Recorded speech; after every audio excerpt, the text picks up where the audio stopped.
हम चलो एक चीज मान लेते हैं कि लॉरेंस बिश्नोई वो कह रहा है कि माफी मांग लीजिए, पर लॉरेंस बिश्नोई का ना सुन के पूरे समाज का सुनिए, क्योंकि समाज भी लगातार आपने इंटरव्यू वगैरह में देखा होगा, उसका भी कहना है कि सलमान खान अगर आके हमारे जाम्बो जी के मंदिर में माफी मांगते हैं तब उनको माफ कर देंगे। तो लॉरेंस बिश्नोई कह रहा है उसकी मत सुनिए, आप समाज की सुन लीजिए, समाज का कहना है। तो आप एक समाज की भावनाओं को कहीं ना कहीं आग पहुंचा रहे हैं और एक आस्था पहुंचा रहे हैं। तो आपको अगर लगता है ऐसा तो माफी मांग लेनी चाहिए। आपको क्या लग रहा है, सलमान खान को क्या माफी मांगनी चाहिए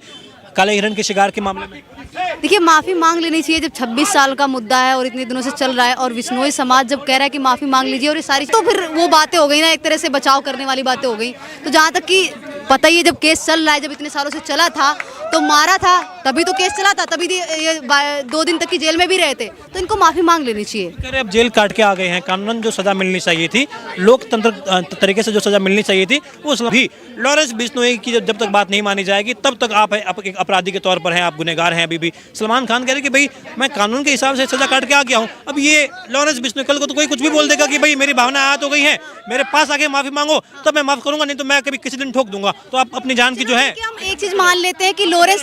तो हम चलो एक चीज मान लेते हैं कि लॉरेंस बिश्नोई वो कह रहा है कि माफी मांग लीजिए, पर लॉरेंस बिश्नोई का ना सुन के पूरे समाज का सुनिए, क्योंकि समाज भी लगातार आपने इंटरव्यू वगैरह में देखा होगा, उसका भी कहना है कि सलमान खान अगर आपको लगता है कि उसके कहने पे माफी नहीं मांगू तो उसके कहने पे मत मांगिए, समाज से मांगिए ना आप माफी। लेकिन ये आजकल सोशल मीडिया पे हम देख रहे हैं कि लॉरेंस बिश्नोई को हिंदुत्व का नेता कहा जा रहा है, लॉरेंस बिश्नोई को कहा जा रहा है कि देखिए ये भगत सिंह का नया रूप आ गया है। इस तरीके से जो प्रेज किया जा रहा है, जो यूथ कहीं ना कहीं एक फैन फॉलोइंग हम देख रहे हैं काफी, खास तौर पर जो अभी जिन्हें हम जैन जी जनरेशन कहते हैं, वो खास तौर पर काफी इंस्पायर हो रही है लॉरेंस बिश्नोई से, उनके एटीट्यूड से, उनकी बातों से, उनके स्टेटस जो है हम व्हाट्सएप पे आए दिन देखते रहते हैं। ये जो एक ट्रेंड चल गया है, ये ट्रेंड सही है, गलत है, किस तरीके से देखते हैं? करने के लिए ही ये अपने आप को दिखा रहा है, या फिर ऐसा कहा जा सकता है, क्योंकि इसका भाई भी है लॉरेंस,